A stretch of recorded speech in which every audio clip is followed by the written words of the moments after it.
It's the weekend. It's Mailbag. I am joined this week by Dave and Kate. Recording on Saturday afternoon because obviously there's no Everton. But we'll kick off with an Everton question. Stephen's asked, there are 5 stages of grief: denial, anger, bargaining, depression, and acceptance. When it comes to Everton, I'm at stage 5. Where is everyone else at? Kate? Oh God, I feel as if I've done 2 or 3 rounds of all stages, everyone else. But you're just like, oh, I mean, I can't ever the optimist. You just know what I'm like. This is why I Yeah, don't come on very often because I'm just ridiculously optimistic about it all the time, and it's just stupid.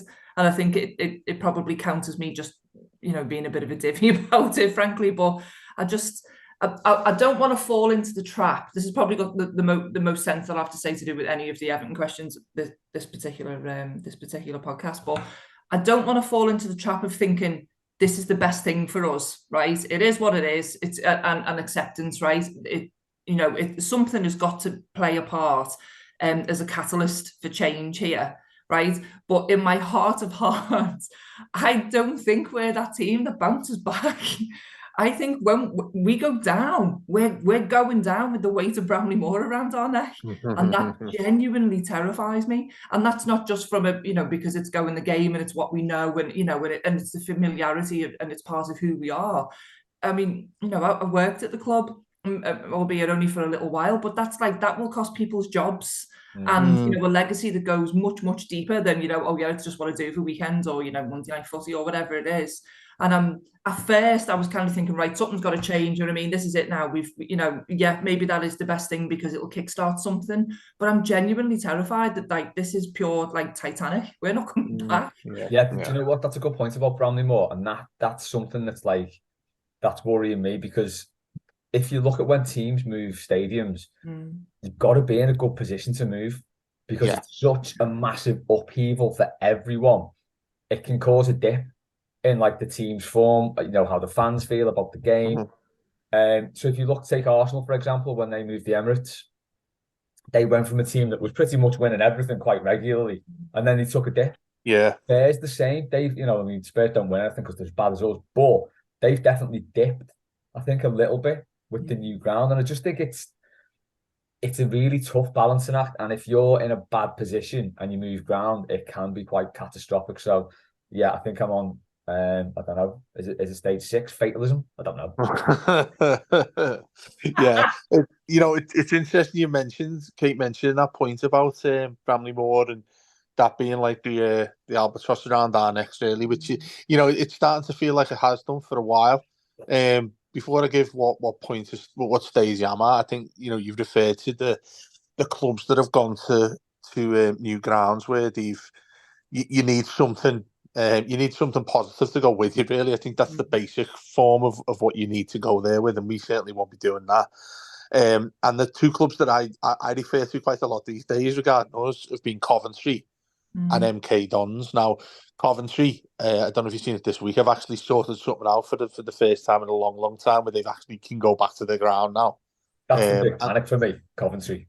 Mm. Oh well, you see that, mate, and that's taken a very, very long time. They were they playing Yeah. at Northampton or something for a while, and then they were Yeah. playing with Birmingham for a while. I mean, you could see that sort of thing happening if we went down. I've often referred to that in recent months and years, given the situation we'd be in and the amount of debt that we'd have to pay. Basically, we're going to have the Witch doing a concert of Bramley Moore every week or something like that for us to repay it, won't we? Did you say bewitched?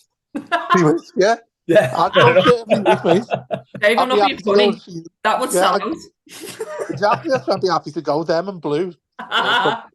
Appropriate band for us to watch, really, isn't it? So I wouldn't mind that being the thing that we I we love had to it. pay a bit of debt. And the other one was MK Dons, which again, one of the few clubs that have decided to change completely who they are as a football club, going from Wimbledon to MK Dons. Ended up going to a ground that I think was paid for by the government, but was never fully finished. I went up there for it was like a football conference there about 4 or 5 years ago, and it was really sad to go in there because it's a really lovely stadium. It's quite compact, as you can imagine, because they're down they've been in League One, League Two, for a long, long time. Went down there, and it's really nice. A bit like what Shrewsbury's like, if anyone's been there as well. Really modern, but you're never selling out. It will never sell out. And they hadn't completed putting the upper tier. They never put. I don't know why I'm laughing. They never put any seats in on it. And it just looked a real shame because it had all the foundations of everything you could see from a club that was going to go places. But it just looked like it's never ever going to be finished. This, and it's just going to be something that people regret to look at. And in regards to the initial question, mine's definitely number 5, and I think I've had number 5 in regards to acceptance for quite some time. Not since we got it, and I remember getting all excited. What is it now, 6 or 7 years ago, when Mashiri came in and it looked like things were going to be really, really good and positive for us. To me, that has always been just sort of something that lingered around any time we discussed our poor games, where what's going on with the club in regards to relegation battles or trying to get into Europe and all that. It's always been something that has lingered. And now I look at it and it feels like something akin to what I said there about the likes of a Coventry, when we're never going to fully get it. That's and I know that's a really depressing thing to say, but that's where I'm at, given the I think we're going to get our final dose of medicine, which it seems like has been lingering for a long time. And I just really hope it's not that lovely stadium that most of us go past on every single day of the week, thinking that just imagine they're playing, even in mid-table, just playing some games at a new stadium will be out just amazing, wouldn't it? That's a long way from us. And yeah, I'm absolutely devastated you started with this question, Les. Sorry, well, it's only This going to is go meant to be a laugh, this show. it's only going to get better from this point on, because Matt's asked the question next. What's the best goal you've seen scored by a terrible player? I love this. So you've already answered this, Dave, and I'm in full agreement. Oh, we did. We mentioned it, and do you know what? Since he put that in there and referred to it, that he's definitely thinking of Michael Keane, and that's why he's asked this question. But that's got me looking at YouTube for most of the morning, just thinking of ridiculous players we've had who end up scoring a peach at some point. So, do you want to go first, Kate? Many times I have used Mailbag as a vehicle to quite literally run over Michael Keane, and I'm not going to change anything here. I wish I could. Oh, do you know what? I watched his post-match as well, and it was when was a little Harry who was at the game at the time. Oh, bless him, yeah. And do you know what? A little bit of me melted purely because of him. He made Michael Keane better. But from that, I was like, when he scored it, I was like, oh, and then I was like, oh, I remembered it was him, and I felt like I was a bit of a hypocrite by celebrating. You've gone too far there when you've had pure hatred. Well, I'd say hatred. It's not hatred, is it? It's just I don't know. I don't even know what it is. It's the way other people feel about Tom Davies. So and only because it was the most recent. Although I have watched that Martina go about 85 times since you posted it. So, I mean, I changed to it a fair few times, Les. One of them I want to mention first was Eden Tal, back in early 2000s, wasn't it? It was 02, 03. Was it late 90s? The late 90s, Les? Still on the... It was Walter Smith, so it was late 90s, early 2000s. Yeah, that's right.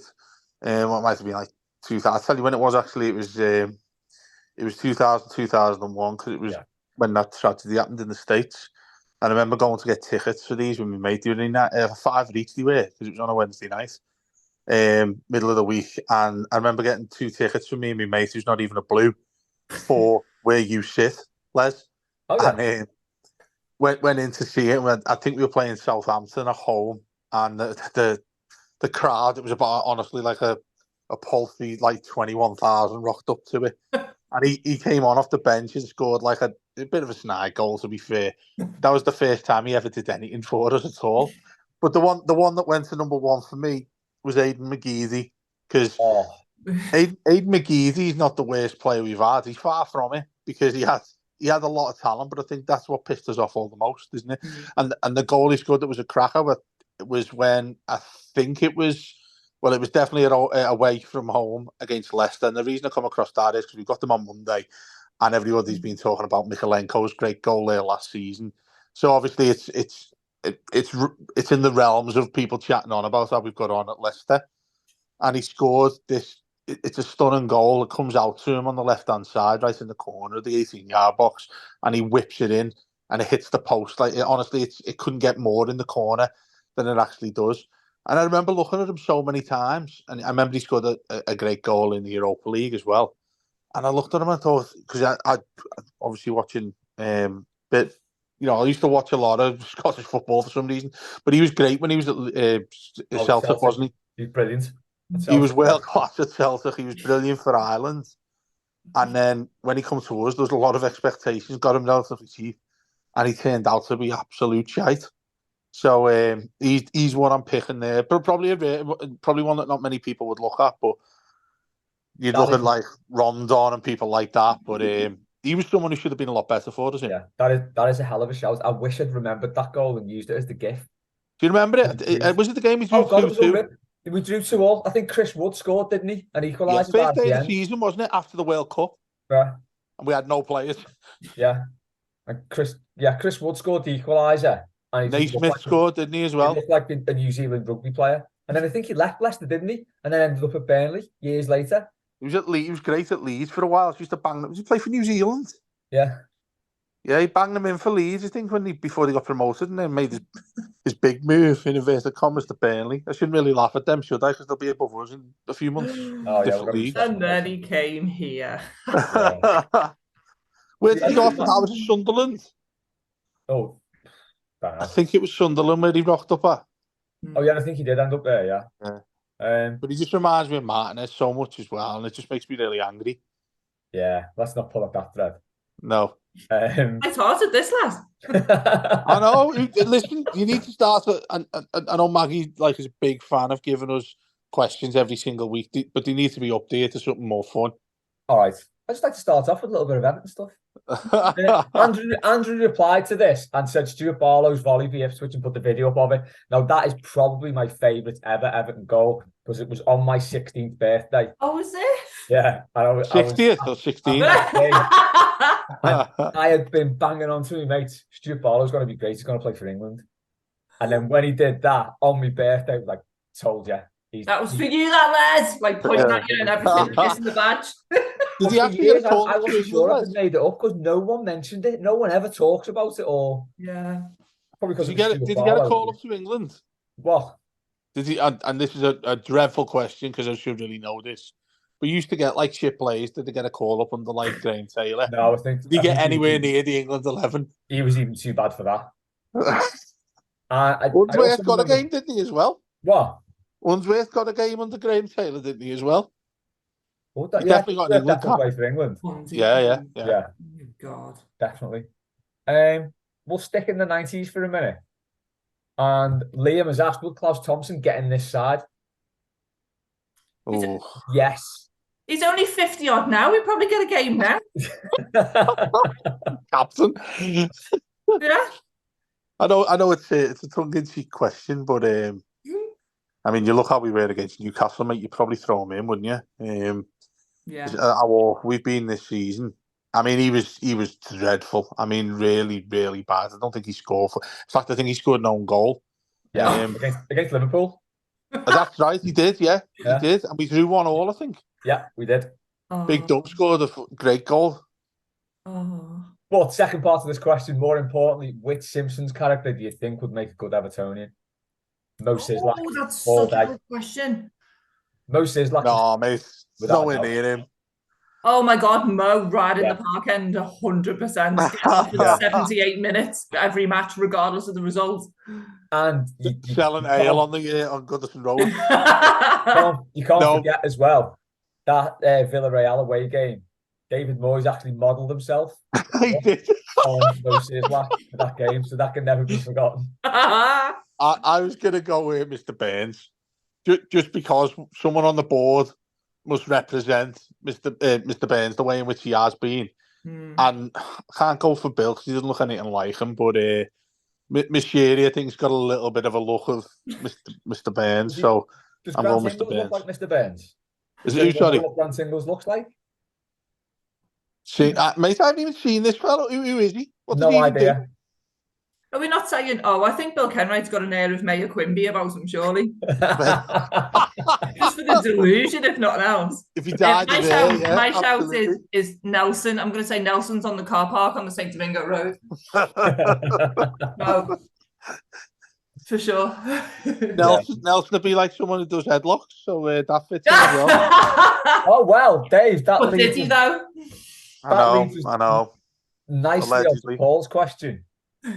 Following recent unfounded allegations of board members being put in the crip lacrosse face, what is your wrestling finisher and which person, famous or otherwise, are you hitting with it? Oh my God. See, you're going to have to watch what you say, yeah. With like wrestling finishing moves, because I was like watching wrestling when I was about 14. The moves were really bad. So do you remember the Bushwhackers?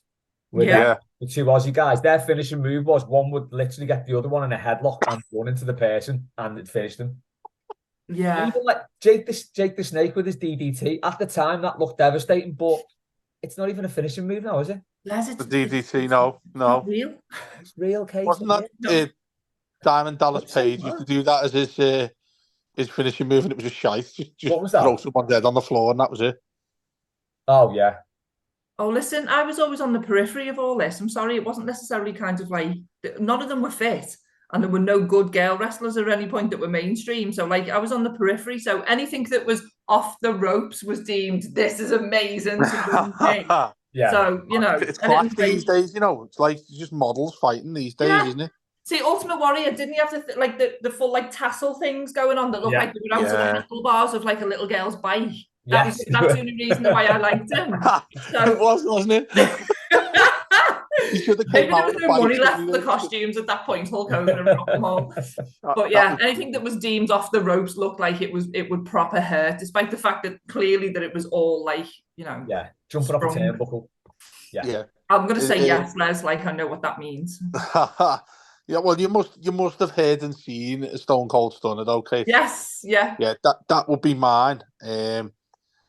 I'm just trying to think who would do it to, really. I mean, it's too obvious to say, certainly, just a categorical say no females, which is what came across why this question come up, I think, with the headlock. But I'm trying to think who I'd do it with. Sharpie, maybe? I'd DDT, didn't he? I shouldn't say this about Sharpie. I worked for them for years, but... I know. I reckon Sharpie is after you, Dave. In fact, no, he would. That's a good match, actually. I'd watch that. Maybe with Bewitched as the support act. Yeah. This Ingles fella, because I don't even know who he is or what he looks like, so I just go around the boardroom just giving him off, hoping I got him. What did you say then, Les? The Bushwhackers? Yeah, I was just talking about them before, because that's probably the worst finishing move ever. It was always disappointing when someone did a submission move as the finisher, like the cripple crossface, yeah, snide one, yeah. The Perfect Box was good, Mr. Perfect. Mr. Perfect. Oh, mate, you started watching this in the early days, didn't you? Yeah, that was good. And did any of your lads, because you obviously got young lads, haven't you? Did they ever get into the wrestling or anything like that? No, not really. No. Joe, look at the disappointment on your face. You failed as a parent. I know. Yeah. I know. Oh, my brother was proper into it, but like I said, I was always just on the periphery. I thought it was boss, but yeah. Ric Flair as well. It was a crap finishing move, wasn't it? It was just a figure four. You just wrap a couple of his legs around someone and he'd start tapping out. Yeah. Hulk Hogan's leg drop. Shite. Yeah. That whole thing that happened there as well, where he just started shaking his head loads, giving it showing his muscles off. Yeah. Then he just pushed someone over on the floor, do a leg drop, and he'd win the match. Yeah, because he'd be knackered, wouldn't he? He'd be getting battered everywhere. And then he'd start shaking his head and he'd batter them then. Point someone in the face and then start throwing them against the rope. Kate's blowing her cheeks out here, but it's real. It's not. This is what I mean. You two need to manage your expectations. That's what mate, it was. Okay. If it's scripted, who's going to say, okay, yeah, I'll get beat? Of course it's real. I remember when the Undertaker... paid at the end of it regardless, that's why. Well, there's no professional pride there then, is there? It's just for the money. I give up. Well, I remember just to give them, obviously the wrestler needs to go on leave. So they put a match. I remember the Undertaker playing Buried Alive game against his brother Kane. and Kane chokeslammed him and started, like, obviously the angle that they filmed it at, there's obviously a trap door at the bottom of the Oh grave. my God. But he started then, like, throwing loads of mud in it, and they just kept on throwing, like, loads and loads of mud in to bury the funeral, and everyone saying, "Oh, the Undertaker's died, the Undertaker's died." And then he come back 3 weeks later with a nice tan after going to Tenerife or something. It did go a bit mental, didn't it? Late night. Yeah, with the casket matches and all that. Yeah. Imagine being in like Play to Las Americas and the Undertaker's just sat there like with a Aperol Spritz and that on the front.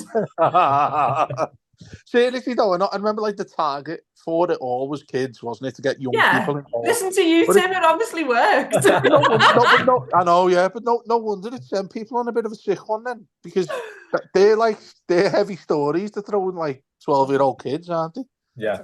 Right, I'm gonna move on to another heavy story, our impending doom. Chris has asked, given it's compulsory down in the championship, what goal music are we gonna go with next season? Bewitched. Great question. Please, Bewitched, yeah. Bewitched. Can you imagine it? That oh, and everyone's going mental. Everyone as camp as they possibly could be. Mate, I'm telling you, we're all going to be going the game in Geordie jeans. This is amazing. Where do you get them Geordie jeans? Hey, you're looking at my bra. Do you remember the one time? Now, I need people to confirm this because this might just be in my warped mind. But do you remember Eiffel 65? Yeah. Yes. I'm Blue. We certainly played that after we scored goals for a certain amount of time. Am I right in saying that? I don't remember that. Oh, no. It was when we had the blue stones that went round on the outside of the pitch. We definitely started playing Eiffel 65, or we certainly did at some point. So they used to play it before the game in half time. Did they? I'm certain we Definitely. scored a goal and someone started playing it and everyone looked at each other like, what's going on here? No. Even for How many times we played songs after scoring a goal? Ever? I don't think we have we?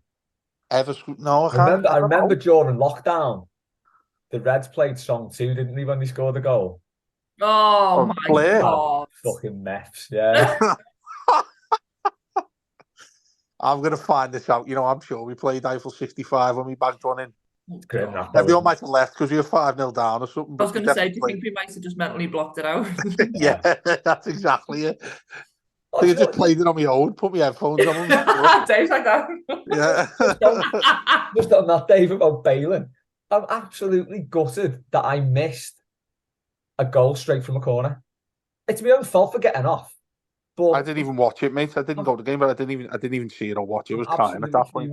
Yeah, we scored straight from a corner, Dwight McNeil. Something I've always wanted to see. I mean, it's my own fault for getting off, but anyway. No, it's not your own fault, mate. I tell you what, I'm starting to think the people that stayed, they've got issues if they actually stayed rather than get off. There's no point, is there? Go and do something you enjoy and just go When home. Anthony Gordon came on, mate, people need to go. Yeah. Can I just ask as well, because I don't know where I've been, but I completely missed that Newcastle kit until the other day. The one that's meant to be Saudi Arabia's based kit. Yeah. But like, having grown up going to St James's Park as a kid, because I lived up in the northeast, right, and literally watching the team train at Durham's University ground and all that kind of thing, I was just like, who is that? Yeah. And it was only seeing Anthony Gordon in it, so I was just like, like a bit of bile type of little bit on the nose, isn't it? Well, did you not see the it's been doing around the video that someone got a picture that Gordon's about to come on off the bench? Oh, I love him even more. Oh, I think you tweeted it actually, Les. That's what it was. It's like he just looks to one of the lads and starts shouting at all the players, saying, volley him in the fucking head, volley him, and then he actually does the volley himself and punches his own hand. Legend. As he's coming on, Pickford points over, walks up to the players in the back four, points over, and then there's massive kicking motion. What a fella. I'm going to miss him next season. Amazing. What are we saying on goal music anyway? Or what we would have, yeah. I did actually see this question. I should have given it some more thought. I don't know off the top of my head. But I want really camp. So yeah, I was just Chameleon. Yeah, I was just thinking, it's Eurovision. Let's have an ABBA song. Yeah. Ring Ring. Sure. That's really camp. Oh. Ring Ring by ABBA. Let's go with that. I want them to come out dancing though as well. What? I want them to come out dancing to like come a chameleon. This is half turned into mailbag karaoke. This is you mailbag know? I think it has. I think This it has. is planned. Yeah. This Maggie, feels like finally. this was planned.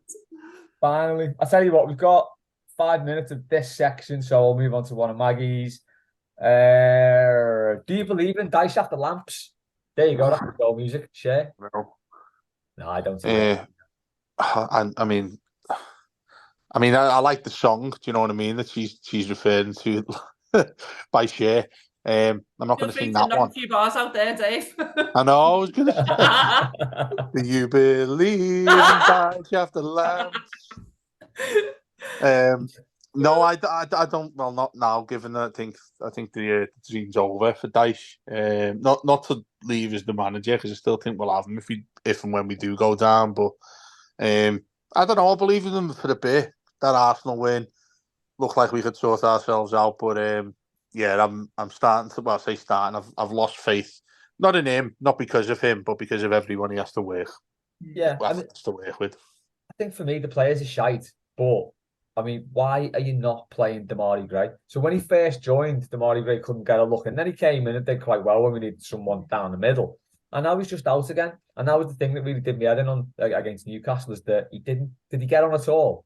Or if he did, I think he did. Yeah. So what planet are you on where you're not bringing him on as at least an outlet to someone to give the ball to and get it up the pitch? Yeah. So it just look at things like that, and I think, yeah. I've no idea what he did with Godfrey, mate. I mean, he started taking him off really early in games, then decided to start him again at right back. When he's got Patterson there, he just seems to have a real issue with when he's a 22-year-old lad who's an international footballer. I know it's Scotland, but didn't he score for Scotland, did he, when he got back fit as well? Yeah. I think he looks like a really decent prospect, but then again, we'll see him play 46 games for us next season. Yeah. He does seem like a manager, doesn't he? He's got his favourites and that's it. He seems like one of those. Burnley favourites as well, no less. Yeah. Do you reckon, Kate? I just want somebody to give him some Corvonia or something. He's hard going to even listen to. And like the post-match Newcastle, he defo didn't watch the same game as everyone else. No. I was just like, oh, listen, don't be, he's kind of like the last bastion of not buying into the bullshit.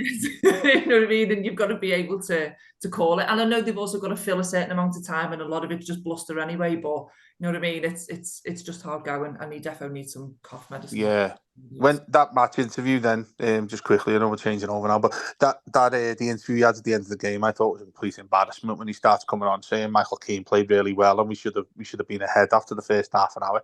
You can't say that when you've just been frankly abused by Newcastle in 45 minutes. It was a real shame. I know you'll know more than me, Kate. Clubs have to put out a different sort of showing. And they won't go overly critical of people that work there, but you need to read the room a little bit there. Not only Dyche, but the questions that were being put to him as well. It was pretty shameful, I thought. Yeah. Well, on that happy note, we'll leave it for this half. As ever, if you're on YouTube, you'll get an advert for something.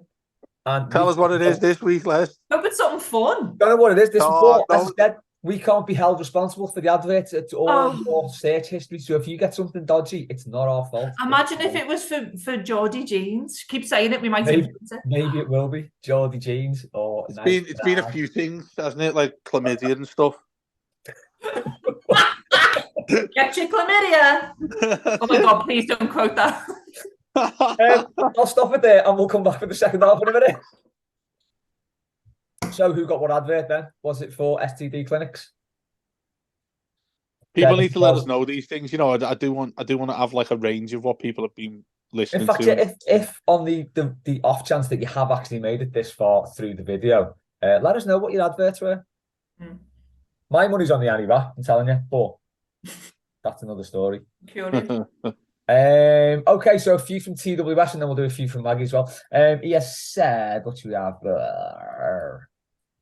Okay, 8 teams are challenging for the remaining 2 championship playoff spots with 2 games left to play in the league. What fresh Evertonianisms have you imagined might befall us in the lower league? Tell me your deepest, darkest, funniest fears about our new life in obscurity. Oh. I mean, getting humped by Yeovil's going to be a new one, isn't it? Yeah. I mean, I've been watching this thing for the last few weeks, thinking who we're going to play because, towards the end of that, there's like Blackburn, Preston, Millwall, a few clubs like that are in and around the last playoff position there. Generally ends, isn't it, on the last day of the season for them. Rotherham away is one that is going to impress me, I think, given the fact that only about 10 of us are allowed to go, because that's the amount of people are allowed in there with tickets.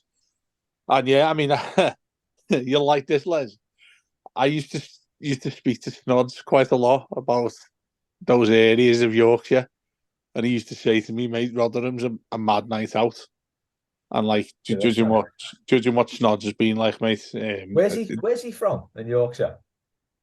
It's in his book. He murdered me if he heard this. Is it Doncaster? That sounds about right, actually. Yeah. Just Google his name there, please. That's gonna wreck my head. Snods is my favourite legend. Barnsley away is a good one as well. Always been my favourite to work with, Dave. Who, Snods? Yeah, always my favourite. He just seems that he's just a wild fella who's obviously like just used to go out in the lash every day back in his day. And it doesn't even seem like he was a footballer. He just talked to you about that more than anything to do with the foot. Like when we did Satan Snods and he starts to try to seriously talk about football, it's like I just drawn out of it because I just wanted to hear stories from when he was down in the wild days of Yorkshire. What is it, Les? He's actually born in Freiburg, Rotherham. There you go, mate. Rotherham, yeah. He's got a derby next season there, hasn't he, if they stay up? Talking about Snowden there, right? You think back to that sort of early 90s Howard Kendall team with like Peter Beagley, Ian Snowden and that. Mo Johnson, that must have been fucking wild. Well, wasn't he a midfielder that become a really good right back for us? Yeah, we signed him as a midfielder, didn't we? And then he kind of dropped back to right back, and I think that's where he finished with us, wasn't it? Exactly, all right. Is he fat? It says he's 5'7" here. That means I'm bigger than him. I'm not bigger than anyone. Oh no, do you know what? That'd be close, that, because I'd say that was about right. Even in his official club suit with a little dress shoe heel on. Yeah. I think towers over him. God, I had no idea. Do you know what, mate? The state that he used to come into was on the Saturday, honestly, because he'd have gone out in the last big time. His breath would stink of ale, and he'd come in and somehow managed to pull off a professional performance in 2 hours. That's to be applauded, that, Dave. Oh, it was, and he could go the game. He was obviously going the game after it, so he'd bring his suit with him. And honestly, it'd be like stars in their eyes. He'd walk into the toilet, and 2 minutes later, he'd come out and smell like a meadow. Do you know what I mean? He was he just knew how to play the game. Link's legend. Exactly. Funny man, though. Really funny fella. He's lovely. So the worst things to happen to us when we go down then is it's going to be the banter from the away fans, isn't it? Some shite, yeah. And they're not going to fill the end either. Oh God, we're going to be praying for fans like Leicester City, thinking do you know what, they weren't actually that bad, were they? Yeah. I feel as if championship mings. Do you think this is going to be a bit like there's a bit of terminology that I'm hoping everyone understands, and I just sound like an absolute weirdo, but it's like the cock of the school gets knocked down a peg or two. Will be like fair game. Do we need to start getting good at fighting in that? Yeah, someone who thought they were hard in school gets a slap, and then you see them go a little bit quieter. Yeah, do you know what I mean? You're absolutely right about that. That's what I'm a bit kind of concerned about. I mean, I don't go away an awful lot, admittedly. I used to love going up to Sunderland and Newcastle in particular, but and obviously more of the Manchester games and stuff. But yeah, I'm quite scared. I'm scared for me safety. Yeah, I wouldn't mind us not having the United games and the City games. That I don't like them at all, but I'm just looking at the list now. Sunderland, they're getting beat 1-0 at the moment, so they're probably not going to make it. West Brom, there you go, West Brom. And I can't help get the image of Ben Foster where he used to take 20 minutes to take a goal kick. Oh, banging the studs on the post. Mate, but regardless of the score, though, he'd still do it. Yeah. We'd be beating West Brom 2-0 and he'd still do it. I'll tell you what, that's something that went under the radar the other night just because we were shit. How bad were Newcastle going down and staying down and time wasting? Yeah. Like from early on in the first half, Yeah.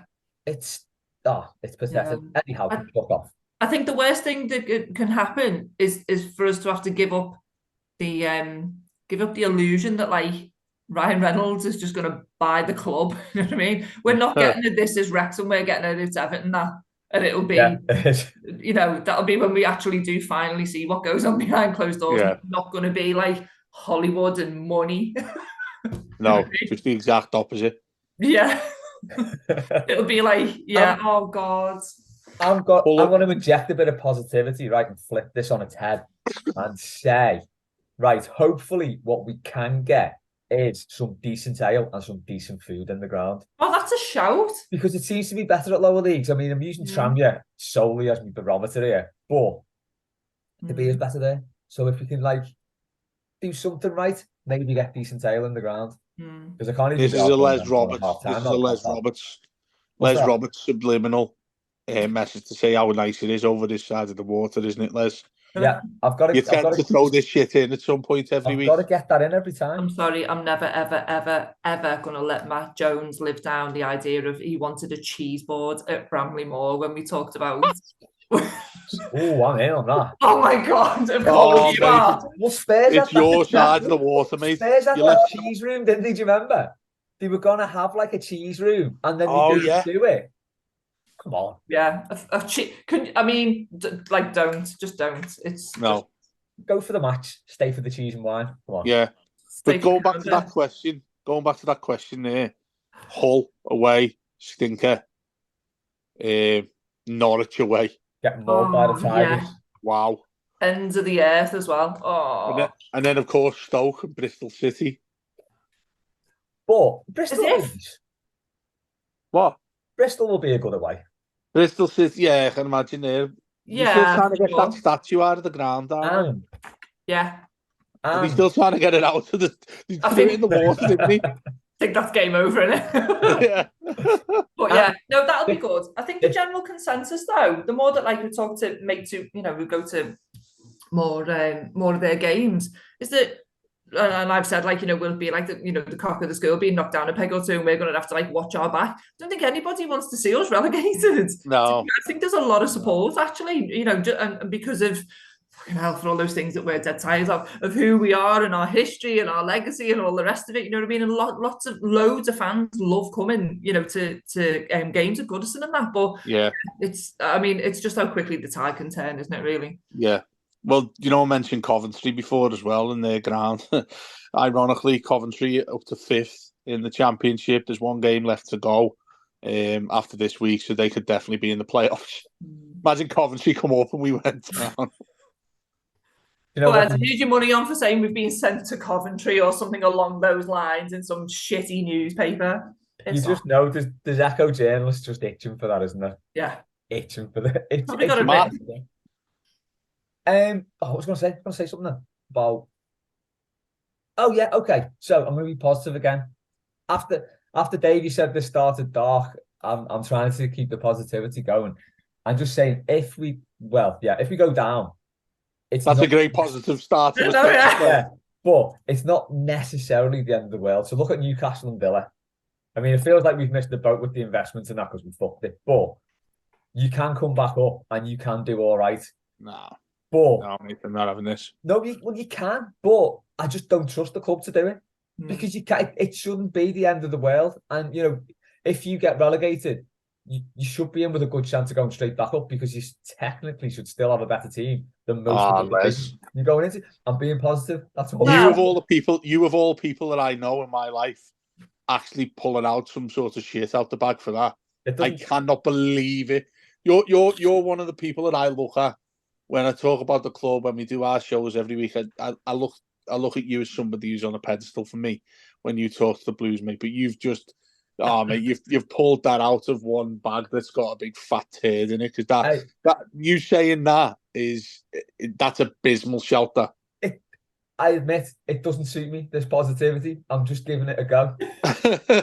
Norwich, look at Norwich there being the example. I remember reading something about them saying that they had like a top six mentality or a top six way in which the club has ran, i.e., or the top five, it might have been, where the top five positions they live in is either the bottom three in the Premier League or the top two in the Championship, and then financially they can be absolutely fine. So when they come up to the Championship, most clubs go mad in terms of spending money, like you mentioned there, Les. So they try their best to stay up.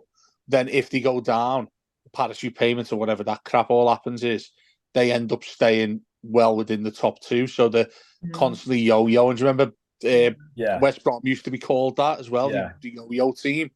I don't fancy any of that, to be honest. That existence, Jesus. No. Well, that's it. And that's why this... Yeah, sorry, Kate, go on. No, you're right, and that's what it feels like we're at now. It's that anxiety, isn't it? Of like, but at least now there's an end in sight. What it'll be, will be what it'll be. But at least end of the season, we know that's it. Imagine if you're just perpetually in between. Yeah. Oh, nah, I don't think I could cope with it. No. I reckon you've got two sides coming up like that with Burnley and Sheffield United. And especially with Vincent Kompany there, and the people are already saying, he needs to jib Burnley off and go into a top six club already in the Premier League. It's been our last on them, isn't it? But you could definitely see that happening. But with us, if we go down, Les, just to the insult that I was giving you, just to confirm it, if we go down to the Championship, mate, we're not coming back up in the next decade. There's more chance we go down another division than come back up. I think. That makes me want to cry. I 100% think that. I think because if anyone's going to balls it up, it'll be Everton. But I'm just saying it doesn't have to be. But it will be with us. Who's the last side? There's a question for all our listeners. Who's the last side that went down and immediately bounced back up? Newcastle, I think. Was it them? Probably. Because they went down a couple of times as well, didn't they, in the last 10 years? Yeah, they have been a couple of times, yeah. I think it was them, though. Villa have been the lucky Burnley, ones. Won't it? It'll be Burnley. Oh, of course, yeah, Burnley, yeah. TWS also asked, are we swerving the checker trade next year? Depends who we get. Could be a nice I'm up for that. Yeah.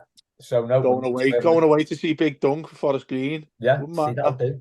Oh yeah, that would be good actually, wouldn't it? Getting some the only place would guarantee a win. Both teams would lose. Guaranteed to eat leaves, would see.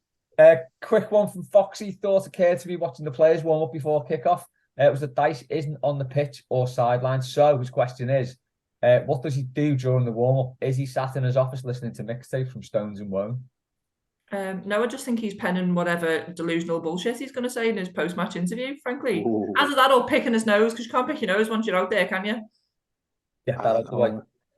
I remember when, at Portsmouth, he had Jim Smith there, bless him, and Harry Redknapp, manager and assistant partnership. And remember Kamara used to do this thing at the start of Soccer Saturday, and he'd be walking around whatever ground it was that he was doing the reporting on, and he'd end up getting access into the offices and the changing rooms and all that. Remember at Portsmouth, he walked into Harry Redknapp's office, and him and Jim Smith are sitting there, like looking really strictly at every single racing newspaper you can ever see in your life.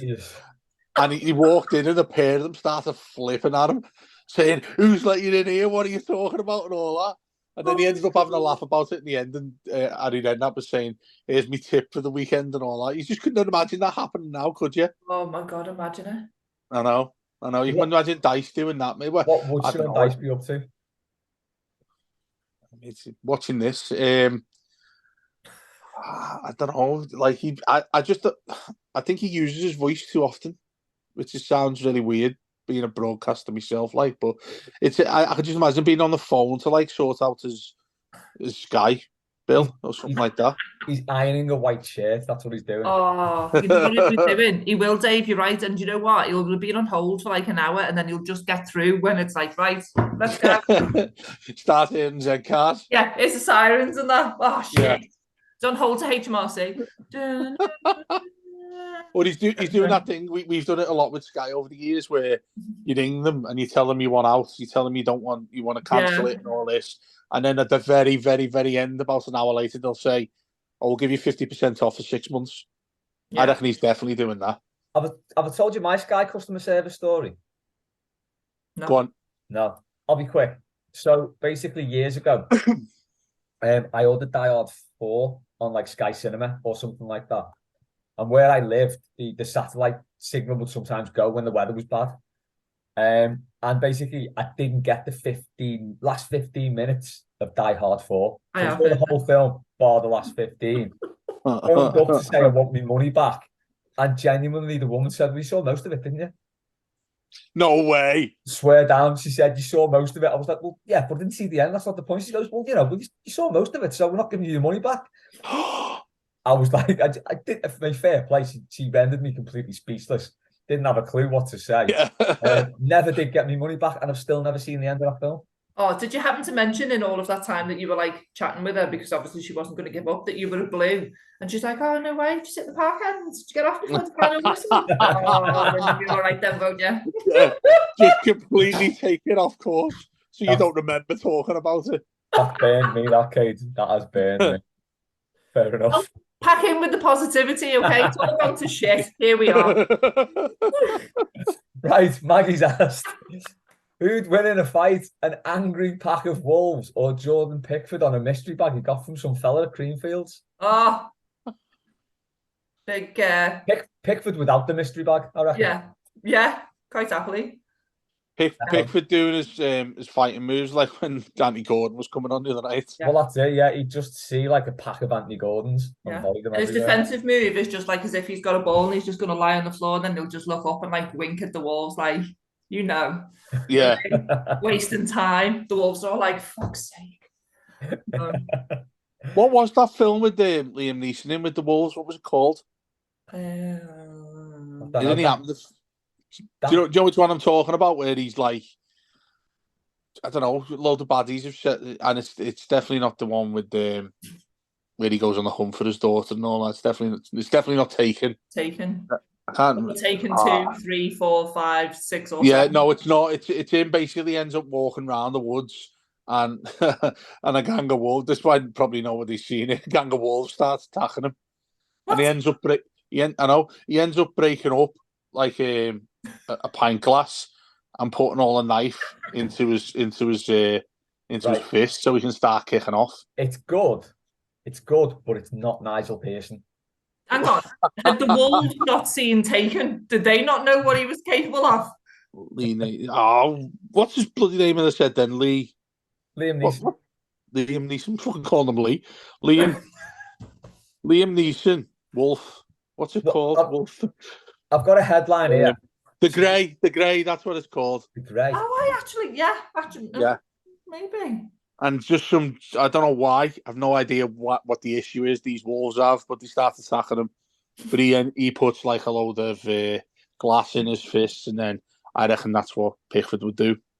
Certainly against Andy Gordon as well. I'm gonna give you this headline, and it's a real headline.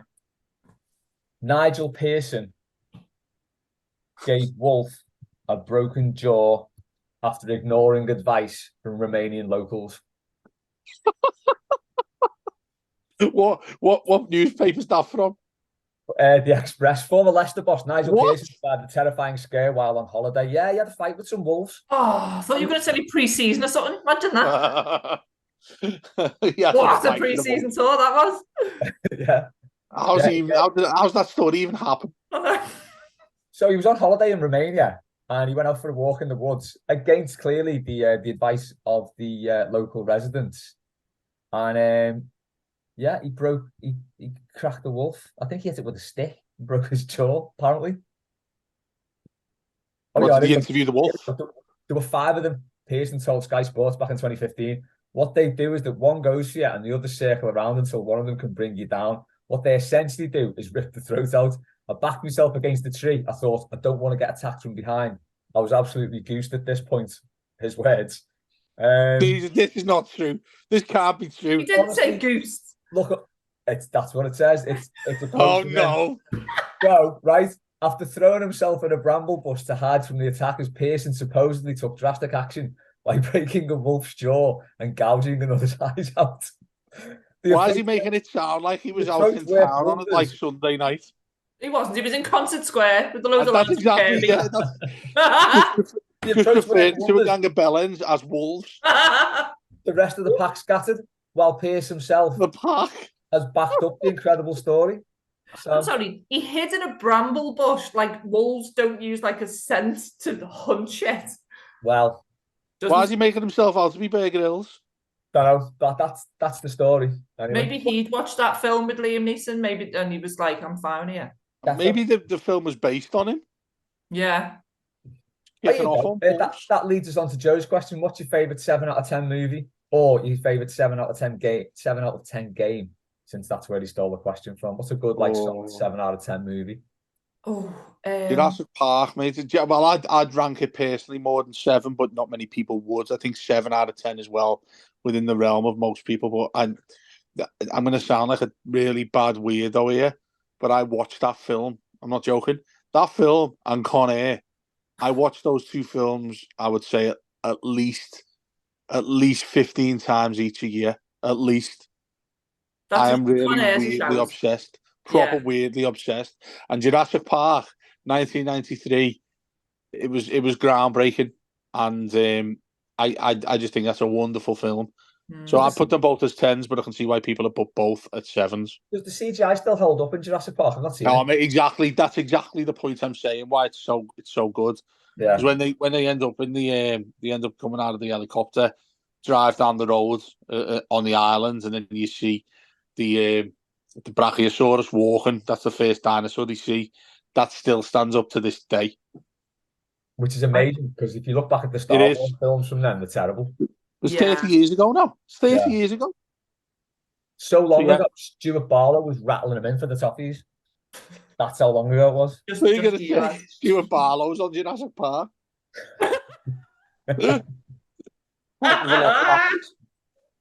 I tell you what, guys, we're making up some movie we could put together ourselves. I watched. Has anybody else seen Nobody, the Bob Odenkirk film? No, do you know what put me off?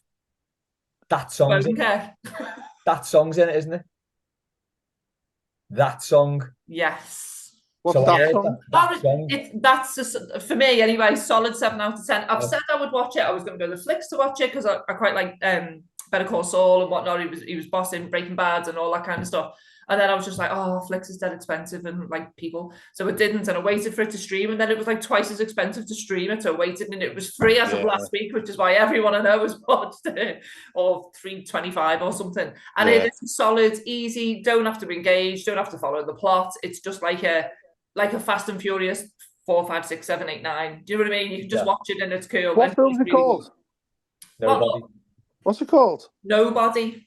Nobody. Yeah, he's just a nobody, but it's Bob Odenkirk and he's boss.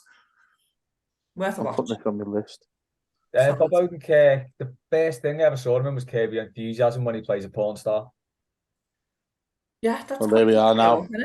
At a party. So Larry David goes to a party, and they're sort of saying, well, how do you keep it up as a porn star? And you get a little bit of Tabasco sauce up your bum. Do you know what he does? He watches the ads on this on YouTube. Exactly. Apparently. You know what? You've just said that there, Kate, about that film, that Nobody. You've just said there. IMDb have it as 7.4 out of 10. Oh, yes! Barry Norman, Riley James over here. I know. I tell you what, though, Rotten Tomatoes, as a massive film geek, I normally go through that percentage if we're going to go to pictures. Because like you said, it's so expensive to go these days, the Odeon and all that. So that's got 84% Rotten Tomatoes as well. And 4.5 out of 5 from Amazon. Yeah. Definitely giving this a go. Yeah, well, it's just easy. It's just a good, easy watch. Is the song easy to avoid? Oh God, like don't quote me, but I think it's part of like it might be like the backdrop to a big scene. So in which case you're watching the action. Okay, I'll just mute it. What song are you moaning at, Les? That song, their song, the song. What? Listen, Mailbag Karaoke draws the line at that song. Okay. Yeah, hang on. What songs are? I'm just say it, will you? Fucking Tim Mine, the one they play before they come out. What?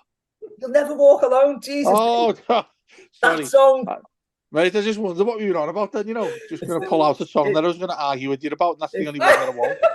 If you ever see me getting wound up about a song, it's always that. It's some weird reaction I've got. There you go. We've brought him back down to our level, Dave. Smashed it. One from Maggie, and I'll add this from me as well. How do I stop feeling numb inside? Tabasco sauce? I don't know. Apparently so, yeah. You mean mentally or like from eating something? I reckon mentally. Watch I'll Mailbag. just stop. Mailbag. Do you know what I highly recommend, which none of you have probably got time for, to be fair, but if you do, and you're feeling like, everything's crap and whatever, watch people cleaning rugs. That is not a euphemism. Watch people cleaning rugs on the internet. It is the most thrilling and fulfilling probably about 3 minutes of your life of that was a rug that you would just see fly tipped anywhere, and look at it now. It looks like it was straight out of John Lewis. Honestly, defy you to not love it. I'm going to incognito search that just in case. Yeah. It's such a hard question to answer that. I just stop feeling numb inside. Yeah. You know what? I'd love to know the answer to that myself. I think I'm asking our listeners that rather than trying to answer it, because it's when it happens to something that you just desperately want something really, really badly, but you're not going to get it. That is what hits me right in the bollocks. Do you know what I mean? And I don't find that there'd be a cure to that. Distraction, Dave, I reckon. That's about that's another good point. And I'm not just saying this because of what we're actually doing now, the show we're actually doing now, but Everton have left me numb. And people laugh at that, but they absolutely have. Especially where we live, you have a lot of friends who are Liverpool fans, and you go back to when they won the Champions League, when they won the league. Yeah, it was COVID time, and that's the one thing that sadly makes me feel a little bit more okay. That every single fan, but you remember that night when they won it, and everyone just bombarded around the Liver buildings. Yeah, that made me feel really shit. And is there an element of jealousy in there? Probably, because there's people I know and good friends who would have had the time of their lives, and that's not going to happen to me because I support Everton. So honestly, that's something that's hit me in the difficult places, definitely. But then, like you say, though, Kate, it's like it's a real minute of your life when you think about, hang on, that's only footy, that's only football in the end. So you find something else to distract you. Yeah. But for me, doing something that ultimately distracts you, though. So, like watching a film, you can't watch a film and think about other things. And I've done that a lot, where I just, like that I mentioned to you then about Jurassic Park. I could sit there and watch that film 24 hours in a day and still be engrossed by it and not think about other shit. So, but I'd love to know other people's answers on that, because it is a difficult one in life, isn't it? So I Googled it and I said, try talk therapy. So talking's always good. Visit a psychiatrist, meet with a doctor. Now these two, start a meditation practice, attend a yoga class. Yeah, I'll go with that. Doing this as well, Les. I'm not being funny or nothing, mate. What? Doing this, I mean, I'm not being funny or nothing, but we've been going for nearly 11 years now. In fact, it is 11 years this month since me, Matt, and initially Paddy started it off. Well, that's not true. That was about 7 years ago when I started it in City, when it was just once a week.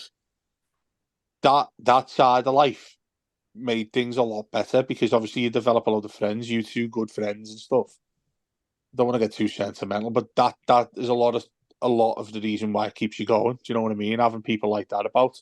Yeah. It's so hard when you're on your own. It is so hard when you're on your own. And the ultimate thing that's really ironic and sad is when you feel empty inside, that's when you go into your own bubble and don't speak to friends. You know what I mean? Yeah. That's it, Dave. We have all made that good mates out of this. Anyway, let's go back to chlamydia. Yes, I did. Kate's sitting there, and I'm looking at Kate's lovely face there, nodding and knowing what I mean. So we need to do something funny. Last question from Maggie then. Last night, this was at Newcastle, so a couple of nights ago, some fella called a certain vertically challenged French striker a dirty little borrower. What's the best shout you've heard directed at one of our own players? Or throw it out to any player? One that immediately sprung to my mind was it was someone at Everton when we were playing Wimbledon shouted to John Fashion, who called him a red-booted shitwank. Oh, mate, that's fucking terrible. You know, he had best boots on, so fucking hell. No, mate, one of the worst I've had as well. And this went a bit close to the bone at the time. I'm sure I've used this absolute truth. I'm sure I've used this before on a question previous to this episode of Mailbag, but it was when my original season ticket as a kid was in the paddock. So you get really close to the fullback, and we were playing Leeds, and Gary Kelly was the Leeds right back at the time. So it shows you how long ago this was. This is 15 or even 20 years ago, say. And just had some fella behind me of one of those, you know, when you're in the match and somebody around you has one big booming voice that just rises above everybody else's, and he just starts shouting at Gary Kelly for no reason whatsoever. He's taking a throw in, something innocuous like that, and he goes, "Gary Kelly, you're a fucking gypsy. I've got a load of scrap in my yard for you. Come and get it after the game." But he screamed it out at him, and I was like, how's that come to mind? Gary Kelly, you gypsy, I've got scrap in my yard for you. And it sounds like he's had it written down and prepared. So it was the bit at the end, no, it was the bit at the end when he says, "Come to ours" after the game. But really, really angry. He was so angry, come to ours after the game for some scrap. You're like, mate, calm down. Go and get a hot dog and chill. I know, honestly, but the way he's like, who comes to mind that you want to sell someone some scrap? Oh, wow. There's nothing. I don't know, obviously calling him a gypsy, the thing that's like very inappropriate, but I know. Speaking of which, can I jump in very quickly and say that having been at the women's derby at Goodison a couple of weeks ago, not shocking, which anyone of the female persuasion will agree with me when you listen to this, not shocking at all. Two our fellas sat behind me. Oh Christ, I can't even think what it is. Might even have been Gabs George with a throw in. In fact, it wasn't. I'm sorry. Ball come over to the left-hand side, and I can't remember who. One of our girls had gone up for a header, missed it, and the two old men sat behind me in their £4 ticketed seats with their sandwiches. Said, "Oh, you see, that was one of our lads. They'd have got to that." Oh no! Do you know what I was first going to say? I was going to get like a really a question like an answer like that. I thought you insinuated that it was going in that direction, but then I started thinking initially when you started speaking, at least we're seeing two fellas at the game where we want more and more people involved. We spoke about this quite a bit, haven't we, Kate, when you went there? But I don't want them anywhere near the ground if we're going to start saying shit like that. I'd rather have an empty ground than that. Do you know what I mean? The frustration. Aside from anything else, have they seen how shit our lads are? I know. Right. Yeah. Anyway, that's all we've got time for this week. The clock is upon us. So thanks to Kate, thanks to Dave, thanks to everyone who sent questions in. We will catch you next time on Mailbag.